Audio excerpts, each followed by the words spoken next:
Now Ross stands behind a wooden table packed with glass beakers and rows of glowing, colorful test tubes.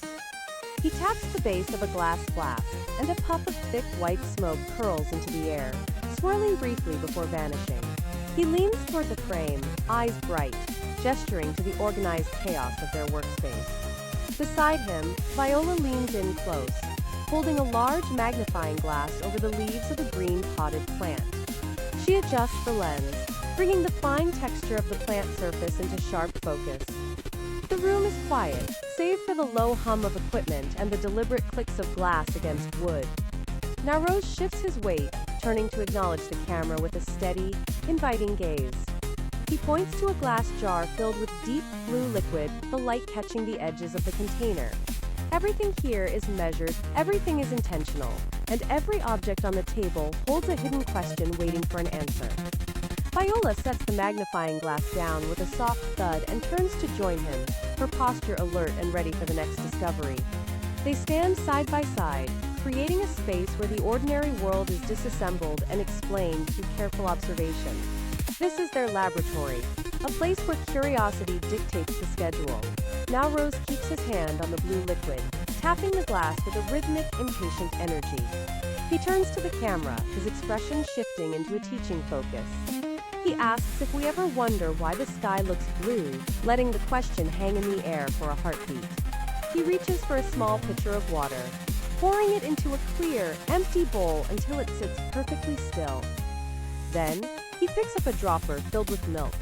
He pauses, waiting for the camera to zoom in, before releasing a single, heavy drop. The milk hits the water and begins to bloom, white tendrils spiraling downward. He stirs it gently with a glass rod, watching as the mixture turns opaque and milky. He holds a small light source against the side of the bowl, angling it to show how the particles catch the beam. The light shifts, scattering into a faint, ethereal blue tint within the fluid. He explains that this is exactly how the atmosphere interacts with sunlight, breaking down the spectrum, until only the blue remains for our eyes to catch. Viola watches intently, her focus locked on the swirling clouds of milk as they fill the bowl.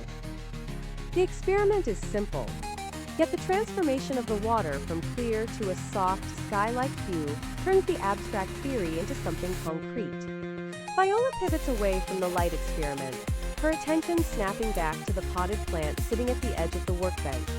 She picks up a wooden ruler, sliding it vertically against the stem with practiced precision.